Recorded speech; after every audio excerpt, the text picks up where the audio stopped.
Hello, everyone. Um, oh, wait. Can you hear me? How am I sounding? Good? Happy Friday, everybody. Welcome back. How's everybody doing?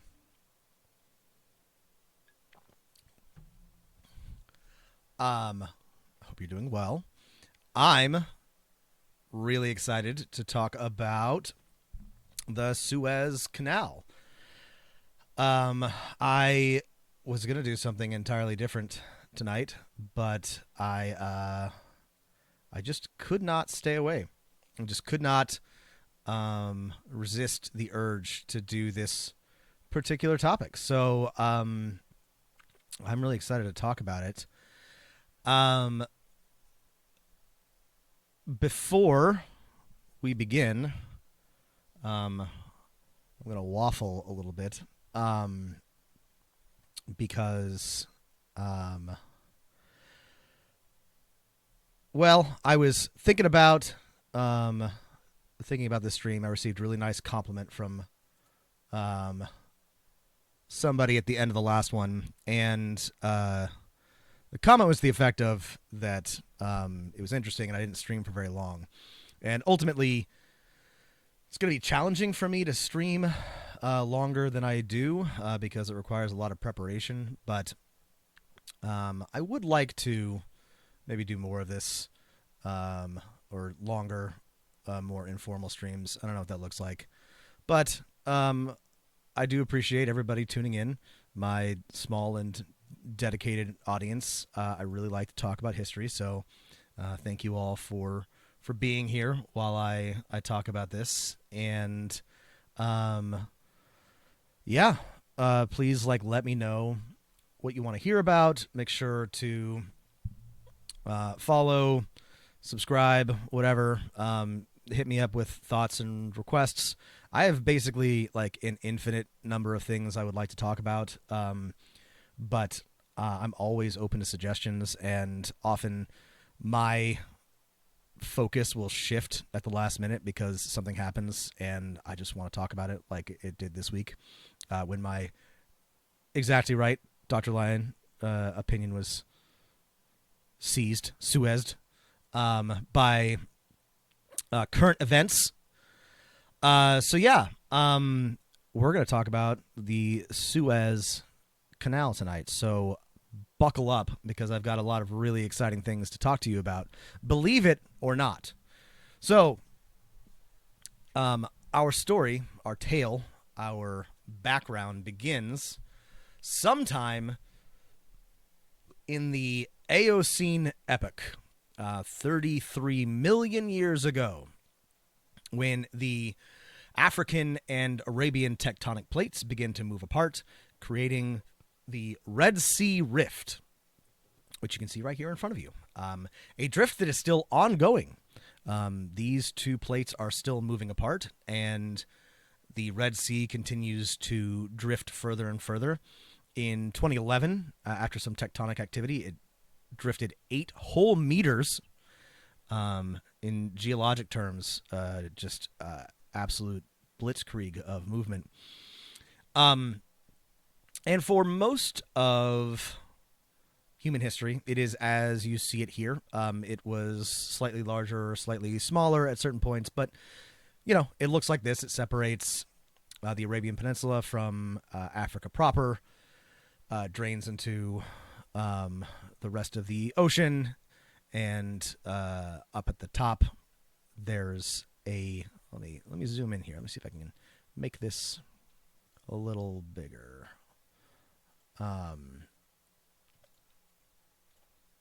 Because the places we're really interested in are here up here at the top. So, but yeah, at the top, it divides around the Sinai Peninsula into the Gulf of Suez and the Gulf of Aqaba.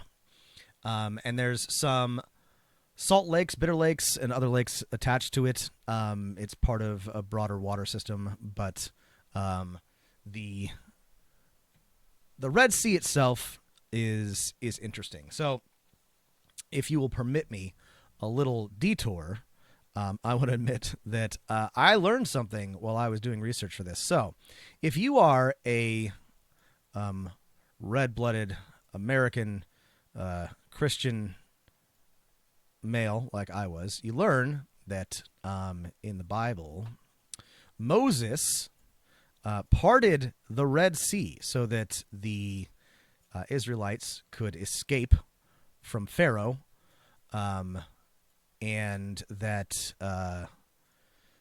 after he parted the sea, he brought it crashing down on the armies, Egyptian armies, as they were fleeing.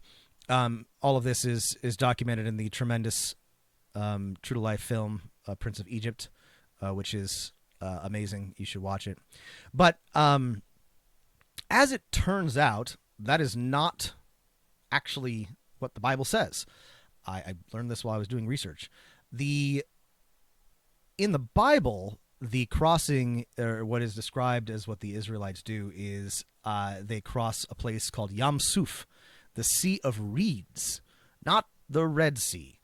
And apparently scholars are divided on where this is.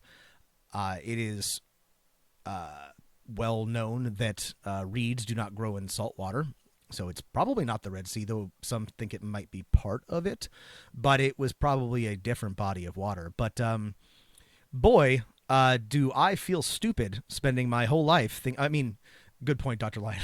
It also didn't happen. But even then, even like within the mythology, it's not the Red Sea. And so my whole life I've been thinking, because that's what I was told, that Moses parted the Red Sea to get to the other side and escape from Pharaoh's forces. But even within the biblical record, that's not what happened. So I feel like a goddamn fool. I don't know about you. And as I was doing research for this, every time I was trying to find a picture of the Red Sea, I came upon a lot of biblical, realbiblehistory.com/Jesus was real or something like that. Yeah. Thanks, Cahill. You're 100% correct. This is just one of many things. No, this is the only thing I've ever felt weird about or bad about with my Christian upbringing. Anyway, so I don't know if you all knew that, but I didn't know that. I didn't know that it was not the Red Sea at all. So thank you for forgiving me this digression. So the name of it comes from the Greek erytha thalassa, which literally just means Red Sea. And there's a bunch of like neat things that I read about how that might have to do with the cardinal directions or the algae blooms, but whatever. I'm not qualified to comment on that. It's called the Red Sea. It's called other things in other languages in other parts of the world. But for the most part, it's called the Red Sea. And at the top of it, as I mentioned, is the Gulf of Suez, which is really, really, really close to the Mediterranean Sea. Not all the way there, but pretty close. Close enough that perhaps if you were truly highly industrious, motivated, you could perhaps cut a canal through. And as early as the 19th century, before Common Era, BCE, under the pharaoh Senusret III, there were attempts to cut that canal. It is unclear exactly when the Canal of the Pharaohs, which you can see right here, was completed. But some sources say that it was started under Senusret III, but it was certainly cut and expanded by Necho II in the 1610, around 7th century, 6th century BCE, and it was completed by Darius the Great in later in the 6th century, sometime around 500 BCE. Aristotle, Pliny the Elder, and Strabo all speak of this Canal of the Pharaohs, as do several Egyptian monuments. Here's what Aristotle had to say about it. The whole land of the Egyptians, whom we take to be the most ancient of men, has evidently gradually come into existence and been produced by the river. This is clear from an observation of the country, and the facts about the Red Sea suffice to prove it too. One of their kings tried to make a canal to it, for it would have been of no advantage to them for the whole region to have become navigable. Seiostris, that's Senusret, is said to have been the first of the ancient kings to try. But he found that the sea was higher than the land, so he first and Darius afterwards stopped making the canal, lest the sea should mix with the river water and spoil it. So it is clear that all this part was once unbroken sea. This was part of Aristotle's general meteorology, his understanding of the four elements and how the world was made, and part of his argument for that. Aristotle believed that the Red Sea was higher than the Mediterranean Sea, and that if it were cut too deeply, that it would flood all of Egypt. This is, hilariously, something that was still believed in Napoleon's time by his chief engineer, and we'll get to that in a little bit. It's not true. The Red Sea and the Mediterranean Sea are the same height. The Suez Canal does not have any locks. It does not require any. Anyway, the Red Sea, this Canal of the Pharaohs, connected the Red Sea to the Nile, as you can see here, not to the Mediterranean Sea, and it was more used for troop transport to and from the land of Punt, which might have been modern-day Somalia. It was a trading partner of Egypt. Punt is a really interesting place. We don't know exactly where it is. Probably the Horn of Africa, but not entirely clear. Anyway, according to the histories I read, this was mostly used to move troops back and forth from there. After Alexander conquered all the known world and left his generals behind, the Ptolemies ruled Egypt after his general Ptolemy, and the second Ptolemy the second, completed this Canal of the Pharaohs, which had been in various states of disrepair, by inventing the water lock, which lifting and lowering of gates to bring water in and out, which kept salt water out of the Nile, which was a major concern of people who were trying to build these canals. It's hard to know exactly why, but by Cleopatra's time, the canal appears to have become unusable. It was, for one reason or another, not a priority and had fallen out of use. Dr. Lyon, are you going to tell me, or are you asking? Because I can only tell you that what I have read is that it's a theory. Is that somewhere in what now is Somalia, there was a kingdom. It's based on loose archaeological evidence. But I also read this in an older article, and I don't know that is current scholarship. One of the interesting things about Punt is that we don't really know where it is at all. But educated guesses think that it's maybe Horn of Africa. I trust the people I've read only because I don't have any better knowledge. It could be anywhere, and that's one of those great things about ancient history that we don't know about. The Sea Peoples, Punt, who fucking knows? Good question, though. I don't know for sure where the scholar I read got that from, but that was the theory that I found in one of the articles that I was reading for this. So the canal remains largely unusable. Let me make this guy a little bit smaller here.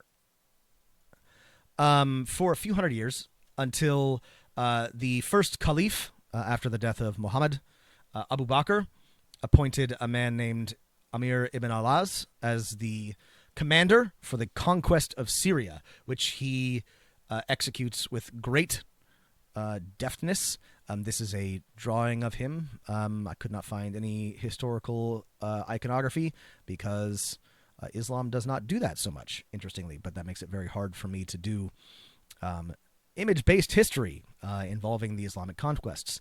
Anyway, Ibn al-As conquered Palestine, to which he was appointed governor afterwards, and then he led the Arab forces to victories over the Byzantines at battles in 634 and 636. On his own initiative, he decided to conquer Egypt in 639 and defeated the Byzantines soundly, ending with the surrender of Alexandria in 641 or 642, sometime around then. It was either this man, Ibn al-As, or the Caliph Umar, who reopened the canal. I read that a Irish monk wrote a geographic treatise called De Mensura Orbis Terrae, where he had spoken to another monk who had traveled through the canal while it was open. This is confirmed by a couple other sources, but it didn't stay open for very long. A few decades later, Al-Mansur, the founder of the Abbasid dynasty and who had his base of power in Baghdad, not the Arabian Peninsula, closed the canal when Mecca and Medina rebelled against him. And that's like a whole other story, but just bear with me. Anyway, it was closed. And by the 10th century, it appears it was again opened briefly, but by the 10th, 11th century, it was entirely in disuse, disrepair, and impassable. And there wasn't a ton of interest in the West, anyway, in the canal for a few hundred years until, oh no, my slideshow is out of order. Hold on a second while I fix this. This is the wrong slide. Where's my slide? Got this backwards.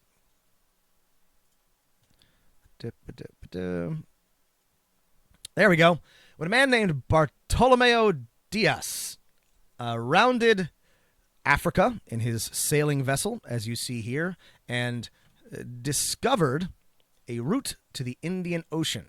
Now, this was extremely concerning to some established interests, namely the Venetians, who had a near monopoly on trade to the east through the Silk Road and their various trading interests in the Crimea and elsewhere, and the sudden ability to sail around Africa and go around them made them very, very anxious and upset and frustrated.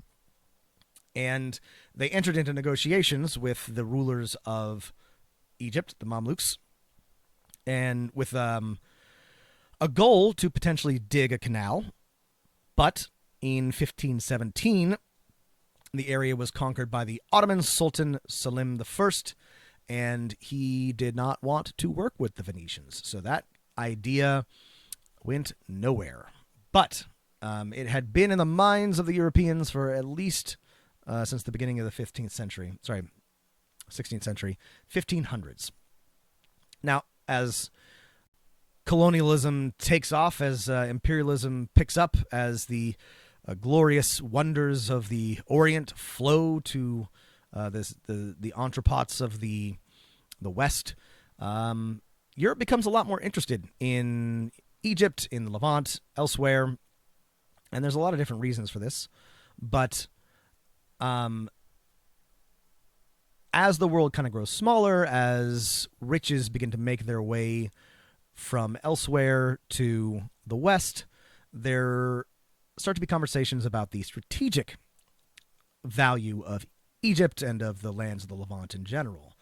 This is a drawing from Francois Baron de Tott, who assisted the Ottoman Empire during the Russo-Turkish War in 1768, or between 1768 and 1774, during which, or shortly afterwards, he undertook a secret mission for the French government to determine the feasibility of potentially annexing Egypt. It didn't go anywhere at the time, but the idea was there. And this was also a concern of Britain. George Baldwin of the British Levant Company around the same time wrote, France, in possession of Egypt, would possess the master key to all the trading stations of the earth. Enlightened as the times are in the general arts of navigation and commerce, she might make it the emporium of the world, and England would hold her possessions in India at the mercy of France. And this was a grave concern for the British, basically for the next 100 years. Not in small part because the French did want to do exactly the thing that they were afraid of. You are no doubt aware that in the 1790s, France went to war with Britain during the Revolutionary Wars, the many cascading wars that France underwent as it was going through its revolutionary throes. And that involved war with Britain, which they couldn't really do a whole lot about because Britain had their wooden wall, which prevented France from using their far superior military or land military to win battles. But Napoleon, well before he was anyone of consequence in 1793, wrote that the time is not far distant when we shall feel that in order to destroy England, it is necessary for us to possess Egypt. And in early 1798, Bonaparte proposed a military expedition to seize Egypt. And wrote to the Directory, the leadership of the French Revolution at the time, suggesting that it would protect French interests. attack British commerce and undermine Britain's access to India and the East Indies. Bonaparte's proposal suggested that they would establish a French presence in the Middle East and then link up with France's ally Tipu Sahib, the ruler of Mysore in India, and an opponent of British interests there. He assured the Directory that as soon as he had conquered Egypt, that he would establish relations with the Indian princes and, together with them, attack the English in their possessions. The Directory agreed with this plan, partially because classical fervor was in full swing and nationalism was on the rise, but also they wanted to get rid of Napoleon, who was causing trouble, and they thought that sending him to Egypt would get him out of the way and stop him from doing Napoleon things. It did not stop him from doing Napoleon things, but that was the idea. This invasion came as a complete surprise to the British, and Napoleon immediately began preparations and making plans to cut the canal in question. Now, I don't, unfortunately, have time to go into the entire Egypt campaign of the Napoleonic Wars, which I kind of wish I did because it's a lot of fun. But during this time, Napoleon did all kinds of stuff. He discovered the Rosetta Stone and rediscovered a lot of cool Egyptian stuff, which fired European imaginations.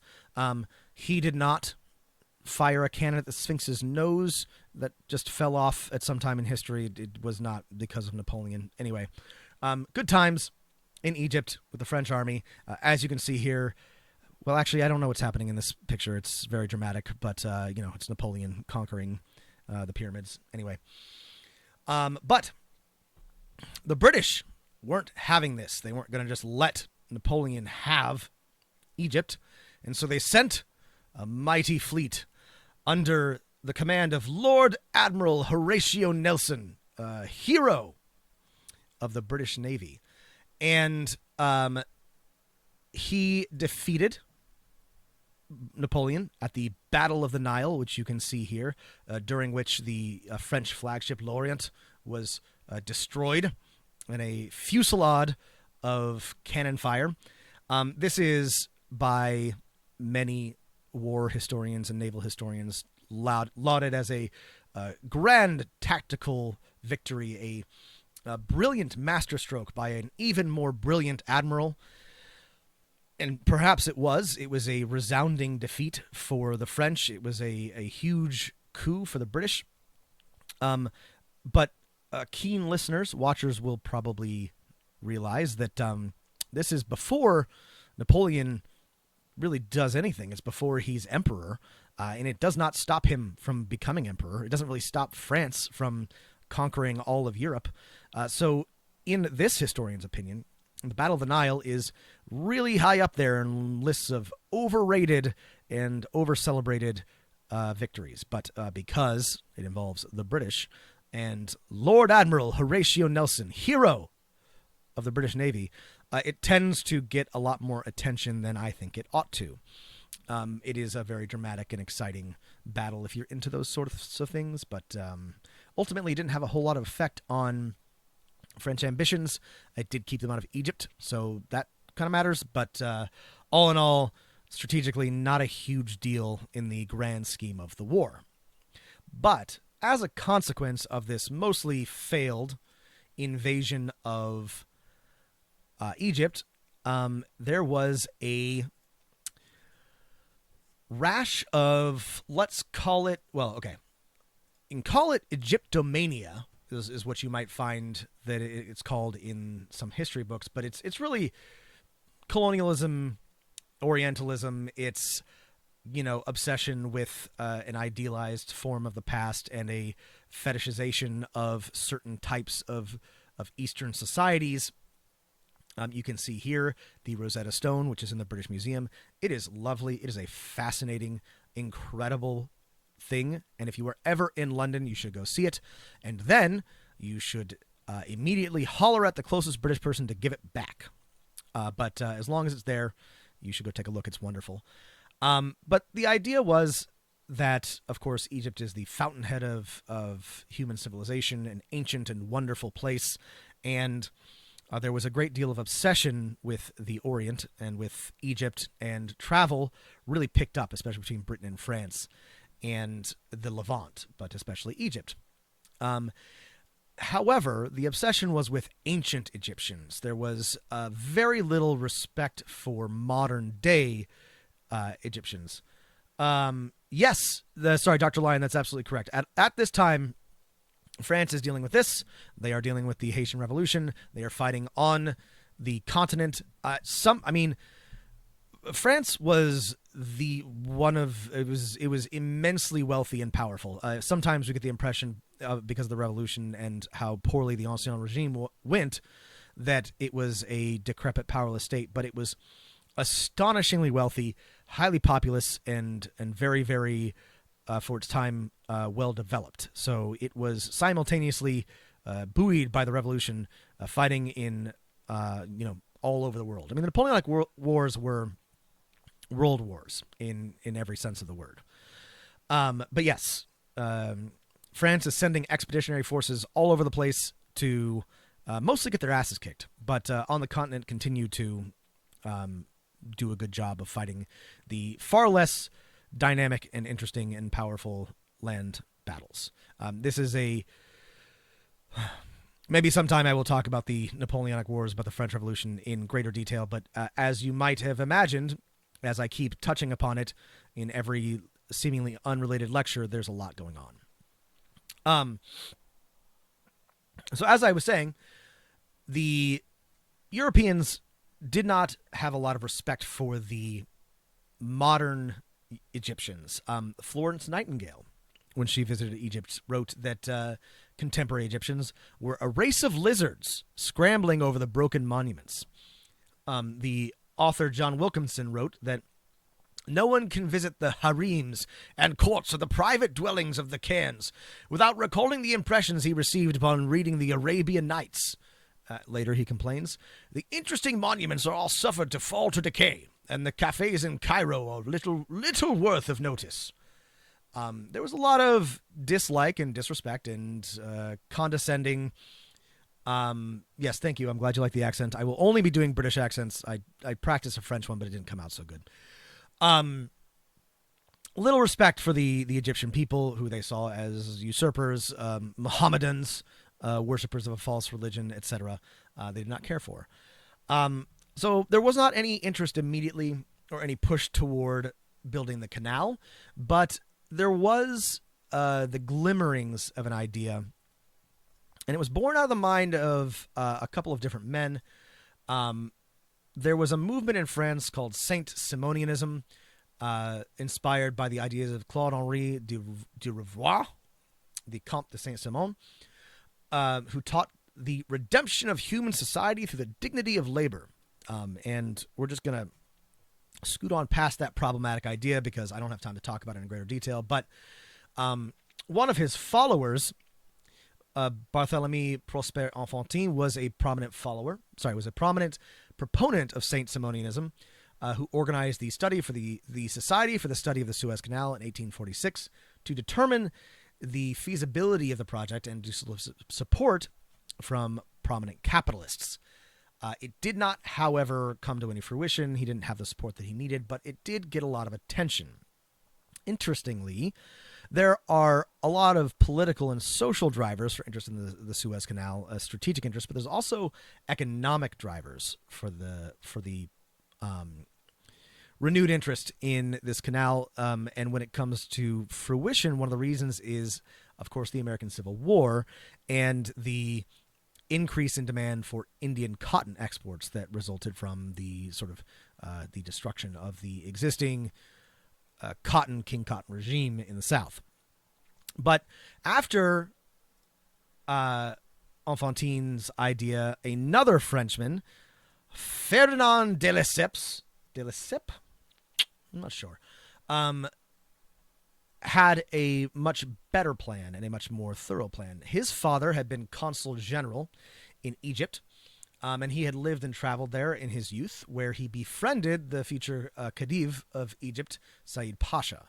When Said Pasha became ruler, de Lesseps presented him with a plan for the canal, and the Khedive was impressed, and he granted him a concession, which is a sort of legal structure, basically a stock company of sorts, which allowed him to form a company to pursue this plan for the Suez Canal, the Suez Canal Company, as it is called and was called for a long time. Now, this concession was basically a medieval legal device that granted a private company rights to manage a public service, and this was well used in Egypt by Western companies, and it was theoretically generous to Said Pasha and to Egypt, but we'll see later how it actually ultimately favored the West.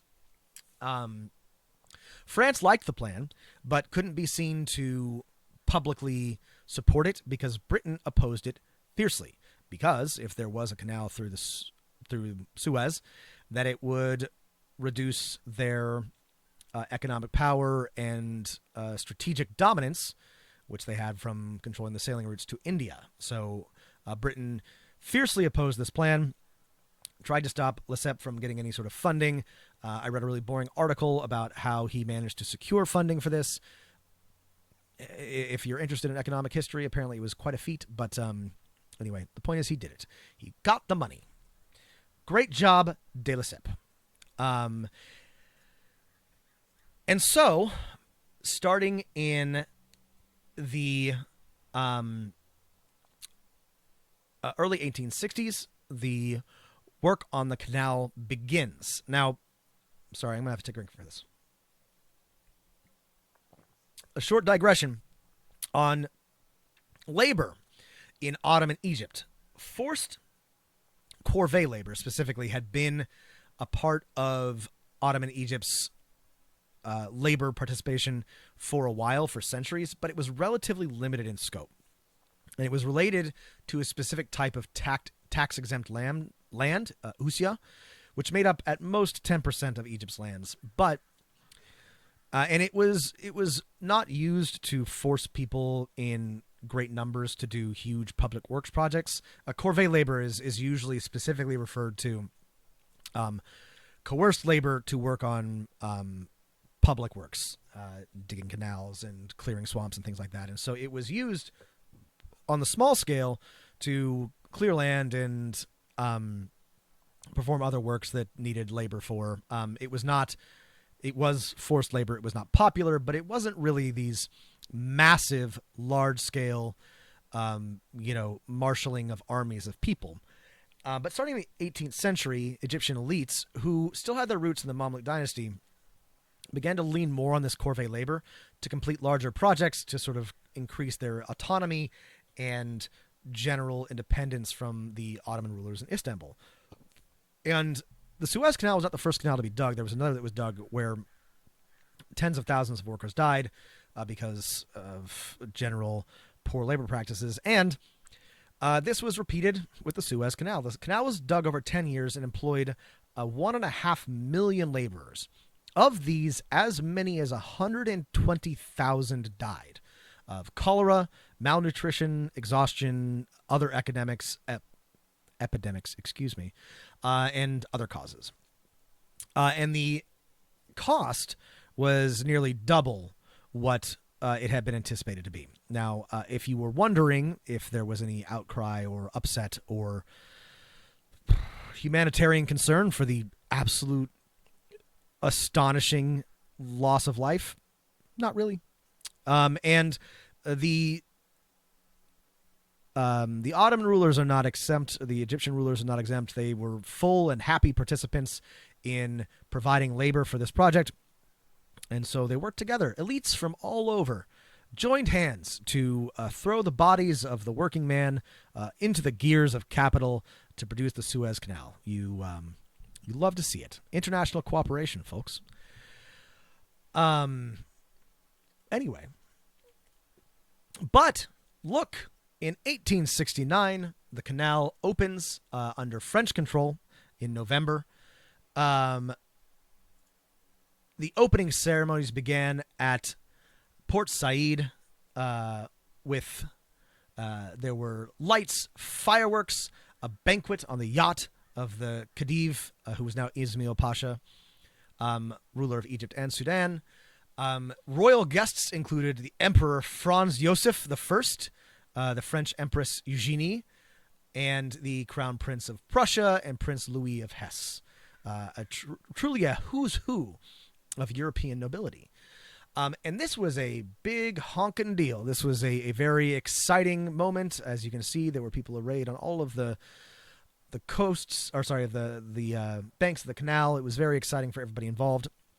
I read this anecdote. I don't know if it's true. I'm going to share it with you anyway. If you are familiar with Henry Stanley finding the long-lost explorer, Dr. Livingstone, of the famous proclamation, Dr. Livingstone, I presume. Apparently the first thing that he told him was that the Suez Canal was open. It was very exciting. He was so excited to tell Dr. Livingstone that that's what had happened. Unfortunately, profits were lower than expected, and there were disagreements over the measurement of net tonnage. No boats got stuck in the boat parade, as far as I know. It was a flawless parade of boats. Boats were much smaller back then, but I think it went pretty smoothly, actually, all things considered. A lot of effort went into pomp and circumstance in this time period. They did not fuck up a parade in the late 19th century. They knew how to sea or air or land. They knew how to parade. Anyway, this is incredibly boring, but there were disagreements between the French and the Egyptians over how to measure tonnage, which caused the International Commission of Constantinople to create a special measurement to get net tonnage right, which we still use today in measuring our shipping containers and shipping tonnage. Very exciting. Unfortunately, Khedive Ismail found himself deeply indebted to international lenders, and by the 1880s, the British and French governments owned basically entirely the Suez Canal, something like 96%. It had been half of the shares had been owned by the Egyptians, but they sold them all, and it was entirely a European concern by the late 19th century. Combined with the completion of the glorious American Transcontinental Railroad, which was also finished in 1869, the world kind of got a whole lot smaller and sparked, among other things, the scramble for Africa and a number of financial panics, including the Panic of 1873 in Britain, which was due to the changes in the financial markets because suddenly it was easier to move goods from from India all the way back to Europe. And due to local unrest, in 1882, the British invaded the canal and assumed control, though it was still ostensibly an Ottoman territory. It ultimately became a neutral zone, again in quotation marks, and remained under British control until 1956. Now, I have to really crunch the timeline here, and I'm sorry about it because a lot of interesting things happen. There are fights over this in World War I and World War II, but we're going to jump ahead till after World War II because that's when things around the canal get really interesting. So, Egypt had essentially been a British protectorate since the 19th century, and after the collapse of the Ottoman Empire, the British placed a puppet king on the throne, somebody from the dynasty of Muhammad Ali, no relation. And after World War II, you may have heard of this, the UN adopted a plan to partition Palestine into two Jewish and Arab states. This ultimately led to the 1848 Arab-Israeli War, when a coalition of Arab states, including Egypt, formed to oppose the partition, but was soundly defeated. Again, I'm going to have to really just power through. I'm sorry, people. There's a lot of things that happen here. However, there are other historians who have covered this in greater detail, and I don't want to go into too much without giving it its full due. But just know that as a result of this humiliating defeat by the Egyptian army, a revolutionary corps of officers formed under the leadership of Muhammad Naguib and overthrew King Farouk in 1952, ushering in the Republic of Egypt. And you can see Naguib on the left, and on the right is this fellow, Gamal Abdel Nasser Hussein, who look at that lantern jaw, handsome fellow, who was a pan-Arabist and a neutralist who wanted Egypt to be independent and neutral, free from influence of either the West or of NATO or the Soviets. This was, of course, the high Cold War, so really any country doing anything was somehow part of the grand machinations of both the West and the East. Sorry, the West and the Soviets. Nasser's a really interesting guy. I'm going to try to stay objective. He has some problematic elements, but he does some but he also does some very, very interesting and cool things in this time period. But Nasser realizes that he has a unique position. He's also very much dedicated to, like I said, pan-Arabism, trying to bring together the Arab world. And, he plays both sides against each other. He pursues a policy of engaging both the Soviets and the United States. He buys some arms from the Soviets. He tries to get the United States to finance the construction of the Aswan High Dam. And it's really detailed and complicated, and there's some really, really good, and this is in the 50s, so there's lots of really detailed histories and documentaries about this. So, you can, I may go into this in further detail later, but there's a lot to know. But just be aware that, for various reasons, the United States withdrew this support. Nasser was in conflict with other Arab leaders, and in 1956, for reasons that are known, mostly to him, but have, some basis in, a strategy. Nasser gives a speech in Alexandria where he deliberately brings up the name of Ferdinand de Lesseps, which was a code word for Egyptian forces to seize the canal and nationalize it. Folks, we love nationalization. The speech. That's right. Honestly, I should have played it. Anyway, he announced that a nationalization law had been published and that all the assets of the Suez Canal had been frozen. Stockholders would be paid the price of their shares according to the day's closing price on the Paris Stock Exchange. And then Egypt closed the canal to Israeli shipping and declared it nationalized. Well, what do you think happened then, folks? So I want to go ahead and admit my ignorance here, because when I was doing research for this, my area of expertise really peters out in the late 19th century. I read a lot about colonialism and imperialism, and really 20th century is a big, big question mark for me. Probably because my high school stopped teaching anything after. Oh yes, sorry, Jay Biddy, great point. Yes, that 120,000 number was specifically cited by Nasser in justification for seizing the stream. That's seizing the canal. Now that was important. He brought up the deaths of.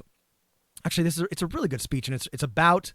He invokes colonialism and imperialism, and the exploitation of Egypt by the West, and mentions all of the Egyptians who died digging that stream, digging the canal. Jesus Christ, I've had 3 beers, everybody. Anyway, so this is called, what happens next is called, hilariously, in the West, the Suez Crisis. But what it really is an invasion by Israel, Great Britain, and France, who get freaked out by the nationalization, make a secret plan, and then go ham on Egypt. They invade, they obliterate the Egyptian defense forces. They blow up Port Said, as you can see here, and force the canal to open. But, and this is so interesting, even though it's a resounding military victory, it's an international embarrassment. It makes them look awful. It was done in secret. It is resoundingly condemned at the time. The Soviet Union was putting down a revolution in Hungary, which totally undercut the West's ability to criticize them for doing that.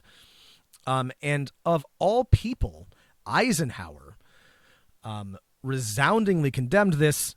And this is, whoa, what is Patton doing right now? Patton's retired. This is after World War II. God, what does Patton do after World War II? I think he just retires and putters around. Anyway, Eisenhower takes the side of the Egyptians and forces withdraw and refuses to condone this and promises to support or maintain the neutrality of Egypt. So ultimately, despite the resounding victory of the tripartite forces, Egypt gets what it wants. Egypt maintains its sovereignty and control of the canal. And one of the justifications for the invasion was the, again, extremely racist concern that the Egyptians would mismanage the canal. But it took months for the invasion to get going. And in that time, they did fine. They managed the canal just fine, which meant that when the invasion happened, it looked even more, again, racist and imperialist and awful. Isn't it nice to think back to a time when anybody cared about international opinion? Maybe, sort of. I don't know. Within the narrow bounds of, consensus, gentlemanly behavior. Anyway, it totally solidified Nasser's power. It was funny because it was a resounding military defeat, but he was more popular than ever after this. And there were, and I cannot go into detail on this because, again, there's just too much, but there were subsequent invasions in the Six-Day War and the Yom Kippur War by Israel. But ultimately, Egypt has held on to control of the canal ever since, which brings us to the modern day, which isn't really history, but we all loved when our big, beautiful boat, the Ever Given, got stuck and stopped 10% of international shipping from traveling through the canal. I encourage you to read some of the really great reporting on this because it's really, really fascinating. What I learned as I was reading was that, capitalism, blah, blah, blah, supply chains, the reasons behind it, but shipping companies have been trying to just pack more stuff on every single boat. But boats are about as long as they can get, physically, and still be able to sail. So they keep making them wider and they keep stacking them taller with shipping containers. And this has led to some unexpected outcomes, including things like the Ever Given getting stuck in the canal for weeks. 2 weeks? I'm not sure how long it was. Expect this to continue to happen. I can't wait until this happens in the Panama Canal because it's absolutely going to happen again. There's nobody in charge. Nobody is stopping shipping companies from making bigger boats and stacking them full of containers. It's just going to keep happening because the grinding gears of capitalism move forward, and the more you can move, the better. There's nobody minding the store, folks. But the history of the Suez Canal is a sordid and dramatic one. It is violent. There is something neat about. Yes, that is why that is why the Ever Given wrecked there. But there's something. Under different circumstances, there might be something neat and, unifying and exciting about the human endeavor of digging a ditch through a continent to unite two oceans. But because it always has to be, constructed on a pile of human bones and, exploitation, it really takes the shine off of grand works of engineering, which, otherwise, it might be a nice thing that we can all enjoy. So thank you all for listening to me talk about the Suez Canal. There's a bunch of stuff that I didn't talk about, and a lot of modern history with the Suez Canal. For 7 years, there was a fleet trapped in the Bitter Lakes that I showed you at the beginning called the Yellow Fleet because of, blockades around the 6-Day War. And again, that was interesting, but there's just no time. There's just no time, folks. There's too much to talk about. So thank you all for listening. This has been a lot of fun. I appreciate all of your forbearance as I talk about the Suez Canal. I'll be back next week with... I actually don't know what I'm talking about next week. I'll tell you at some point. But yeah, follow me on Twitter and Instagram. Subscribe to my Substack for updates so you know what's going on. And, Dr. Lyon. Dr. Lyon, this is something that I really want to talk about. And there is specifically some stuff around what's now the Gold Coast that I've read about and I've written about. So let me make a note and I'll come at an angle for that, because that's some of the things. One of my areas of it touches on my area of expertise. So great suggestion. Thank you. So yeah, thanks everybody. Good night. Happy Friday. Have a good weekend, and I'll see you soon.